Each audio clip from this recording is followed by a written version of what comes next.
Caelan, a junior, Illinois native. And again, pulled out that first career Big Ten dual victory just a couple of weeks ago against Maryland, but he will have his hands full today as we are underway in period number 1.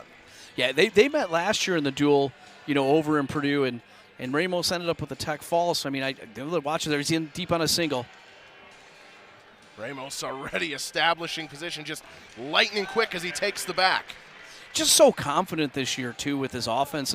And last year Matt Ramos did not place in the national tournament after being in the final. You're looking for that tilt right now, Ethan, as we talked about in the pregame. Talked as well about that first takedown. Ramos has already established that and is really controlling the tenor of this match so far. Yeah, and back to that. Last year he lost in the blood round. There's that tilt. There's the first back points of the night. Riley squirming, just trying to find some way to regain momentum. He's in that cross wrist tilt, Ethan, and Matt Ramos loves to be in that position. See, he shows the ref both hands, and he gets right back on it. He's so dangerous on top. But, yeah, back to it. So, we talked to Tony Ursula, and he said, what do you think happened with Matt last year? And, fell short after being in the national finals. He said, he just wasn't used to wrestling with the bullseye on his chest, right? But he's wrestling so much more free this year, so much more aggressive, so much more confidence, and he's out to that early lead already, 6-1, and he cuts Riley, and we're back on our feet. Well, I think it's worth noting, Brian, as well, that even in a down season, Ramos still went 28-8 and was the undisputed number 1 a couple of times throughout that season. So even a down season for him still spectacular, but he has certainly taken it to another level this year as he snatches that right leg of Riley and spins him down again. This could be trouble for Caelan Riley. And that's going to be 3. Takedown right back again. And watch for that cross wrist tilt again as he opens up a 9-1 lead. And we still have a minute and 25 seconds to go in this first period. And Matt Ramos just a scoring machine this year. I didn't want to make it sound like he had a down season, but he had such high hopes and big goals last year. And losing in the blood round for most would be a fantastic season. There's that cross wrist tilt again, Ethan. Once again, spinning Riley's back toward the ground. The riding time accrued already over a minute. And Caelan Riley really with his hands full here as you get 4 more back points awarded for the duration of that hold down. And here it is one more time, and that's going to do it here for this first match. He's going to get those back points. I think he only awarded 2 here, so it's interesting. 15-1. He still needs one more back point, either an escape, but he's going to go right back to that cross wrist tilt, and there it is. Signed, sealed, and delivered. Matt Ramos, as advertised here, all it took him was 1 period to get Purdue on the board in a big way. Natty Matty improves to 21-0. Yeah, and not even a full period. Just 2 minutes and 30 seconds, and Matt Ramos gets it done. And we're going to try to get Matt Ramos at the intermission and see if we can talk to Natty Matty. But here Edmond Ruth opens up. The last time we seen him on this floor, he had a technical fall. Well, Cruz has got some terrific pedigree, not going to make things easy on Edmond Ruth. Last season in his red shirt year, 16 tournament wins, but these duels, especially against a top 10 ranked wrestler, are a little bit different. So will be interesting to see how things play out for the former number 118 overall recruit and number 3 prospect out of Indiana, according to Matt Scouts. Yeah, Orlando Cruz is jumping in the lineup. James Crowley was hurt out for the season. We talked about with Tony Ursula about Orlando, and Orlando's he's just a great learner, and he says no matter how things are going, he's always smiling. He has to be smiling so far in on Edmond's legs. Got an opportunity to rip through, not letting go of that left ankle, but Ruth scrambling nicely to stay out of trouble for the moment. On the edge of the mat, Edmond doing a nice job defensively there. Gaining some wrist control. Cruz wants to pull him back in.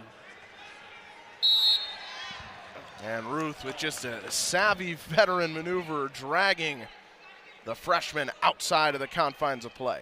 Yeah, and he'll take that stall call there rather than give up the takedown. But, Orlando Cruz, right off the bat, in early on that single.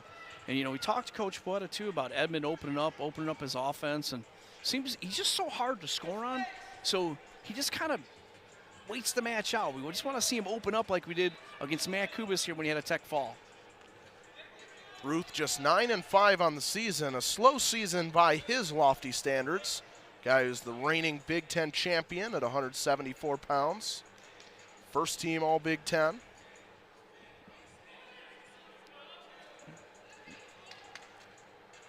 Ruth 2 years ago 30-8, last year 26-4, was undefeated going into that national tournament.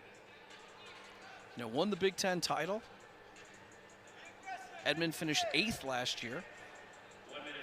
And here we are, locked up in a 0-0 match. And for the young freshman, it's got to feel like a win to go against Ruth and be in a 0-0 match with 1 minute to go in the first period. I imagine, Brian, that goes a long way just for your confidence to show, hey, I can stand toe-to-toe with a guy who's top 10 in the nation and look just fine.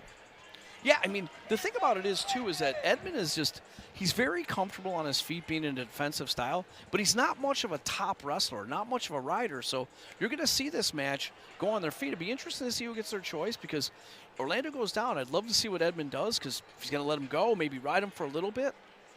But Edmond loves to be in these tight matches. And unlike the matches we've seen so far in this duel, where we've seen abundance of points, this one, 0-0, might be the first 0-0 first period we had.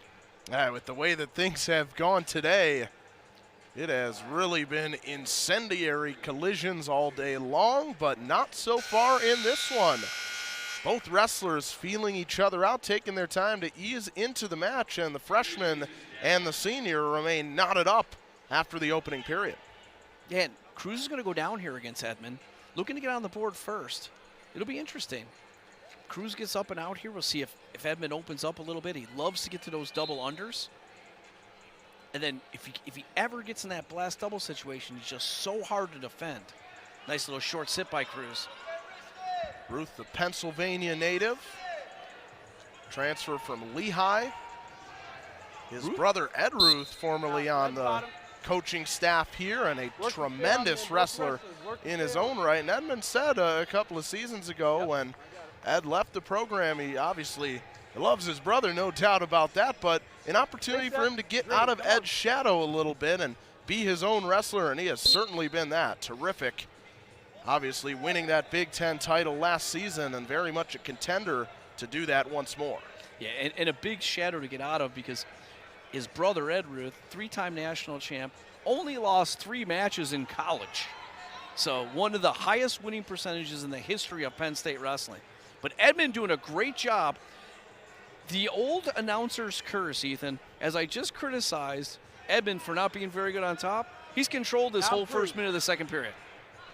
Stacking up that riding time, close to a minute now as he continues to keep those hips moving and apply that pressure. Well, there's an interesting stalling call. Yeah, Edmond had that stalling call earlier, and he's riding his hips, and he's kind of pushed him out of bounds, and now he's trailing 1-0. So it'll be very interesting here to see if Edmond can ride him out this last minute and 3 seconds. Mike Poeta not happy about that stall call, but Edmond needs to open up a little bit. Now the Purdue camp attending to their young star Orlando Cruz, maybe a cut or something of that manner as they get his face cleaned up and him ready to enter the fray again. We're still cleaning up out in the mat. That's a very, very interesting stall call there with Edmond on top. And, if he gets him to the edge of the mat again and Cruz gets up, he's going to have to cut him because he cannot risk another stall call here with a minute to go in the second period and a whole nother period to go.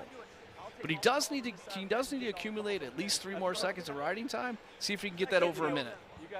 57 on the board for Edmond Ruth. If he's able to push that up over the minute of net riding time mark, that would, for all intents and purposes, tie this match. A riding time point, potentially, and a stalling point. That's all we've had to feast on so far today. So in a day that has had so many explosive matches, this one a little bit more of a ponderous pace. Yeah, and the strategy here has to be for Edmond to try to ride him out this whole second period and then take down in the third period. But if Orlando Cruz can get out here, he's going to really take control of this match and force Edmond to go on his feet and have it get that takedown. Well, Ruth is over a minute and comfortably so, but with 43 still on the clock, that escape point could be a huge deal. And there it is, Orlando Cruz with a 2-0 lead, even though the riding's in the back pocket of Edmond Ruth. Yeah, I was watching Jeremy Hunter, the assistant coach here, the former Penn State national champ himself, was telling Edmond, level change, blast double. So let's see if Edmond takes note here. But he was adamant about it, pounding his feet on the mat, showing him level change, shot. Let's see if Edmond goes to it. Ruth will have to find some aggression here to avoid an upset from the youngster. Cruz 4-6 on the season, looking for the 5th win of the year, and none would be bigger than this. Final seconds of the second stanza. And that is going to do it. Still 2-0 for Cruz. No, Edmond's going to go down here. Cruz would love to be able to erase 23 seconds of riding time here. But Edmond is very explosive on bottom. But, you know, Edmond's not scoring a ton of points or being ultra aggressive, and that's what we talk about. He's just so hard on bottom to hold. And lightning quick, there's the 1 point as Ruth twirls free. And now with that riding time a factor, it's essentially all even at 2 apiece.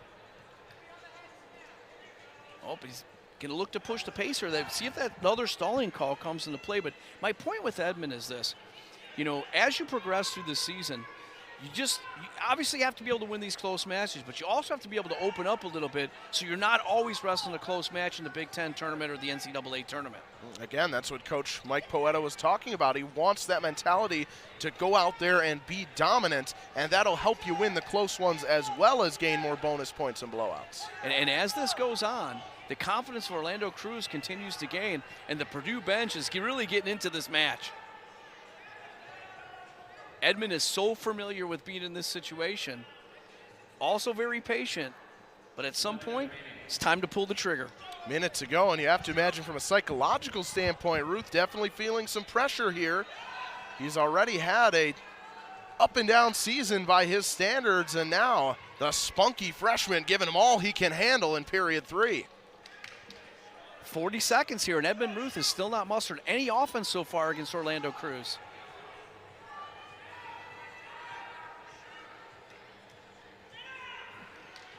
.30 seconds to go.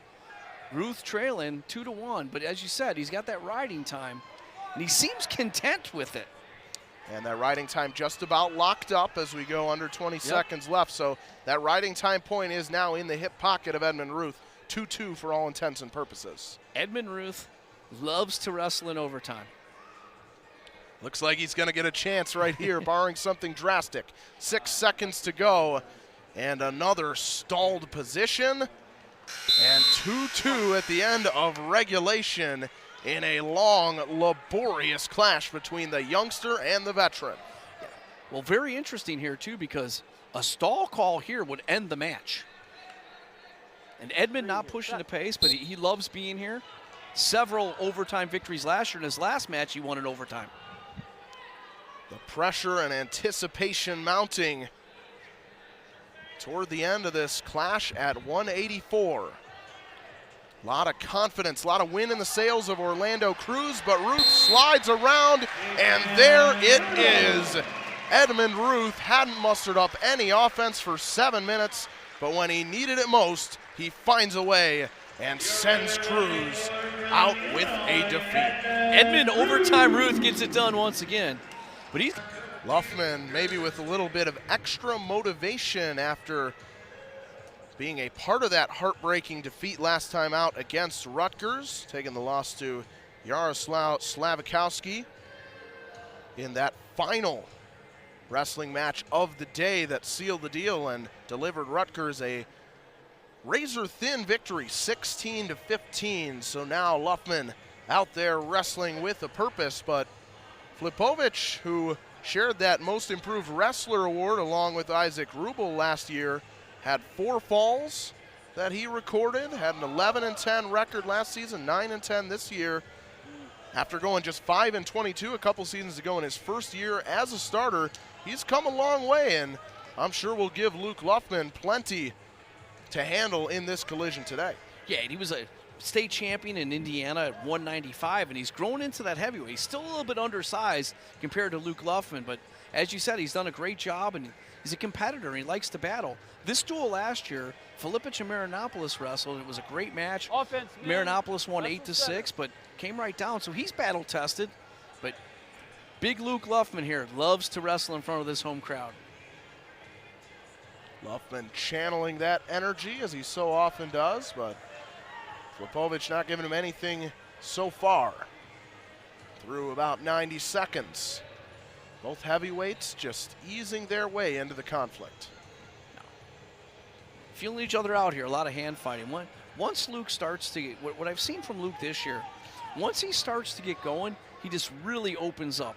Takedowns start to flow, he starts to dominate. So, just over a minute to go here in this first period. We're scoreless. Be interesting to see who gets that first takedown. The always aggressive Purdue first takedown style, or will Luke Luffman?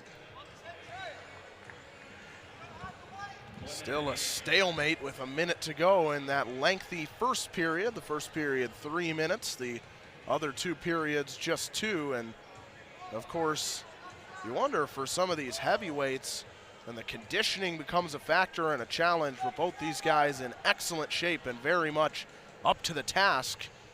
Filipovich, a guy who worked at 197 in the past as well, so not a huge heavyweight, but his strength able to match Luffman so far.